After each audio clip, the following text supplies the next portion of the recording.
آج کل حضرت بہت سے پیر ہیں وہ اپنے مریدوں میں اعلان کرتے ہیں نماز مت پڑھو، میں تمہاری مغفرت کا ذریعہ ہوں، میں تمہاری مغفرت کرا دوں گا. تو ان کے مرید نماز پڑھنا چھوڑ دیتے ہیں اور پیر صاحب بھی نماز نہیں پڑھتے. ایسے پیر اور مرید کے بارے میں کیا حکم ہے؟ برکاتیوں کو بتا دیں. ایسا شخص نہ تو پیر ہونے کے لائق ہے اور نہ ایسے مرید کہے جا سکتے ہیں. ان کے لیے کچھ اور لفظ چاہیے.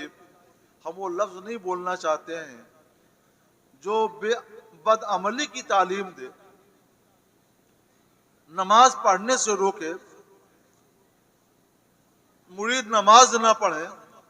تو ایسا شخص کبھی ہم اہل سنت و جماعت کا پیر نہیں ہو سکتا ہے اور نہ ایسے لوگ اہل سنت و جماعت سے ہو سکتے ہیں. وہ لوگ اہل سنت و جماعت سے خارج ہیں.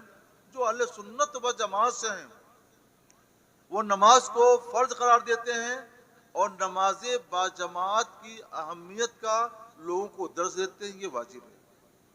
تو جو نماز کو فرض قرار دیتے ہیں، جماعت کے ساتھ نماز پڑھتے ہیں اور اسی کی تعلیم اور تربیت اپنے مریدوں کو دیتے ہیں، اہل سنت و جماعت کے عقائد پر قائم ہیں اور اسی کی ہدایت اور تربیت اپنے مریدوں کو دیتے ہیں، وہی اس لائق ہیں کہ پیر ہو سکیں اور انہیں کے ہاتھ پر اپنا ہاتھ دینا جائز و درست ہے.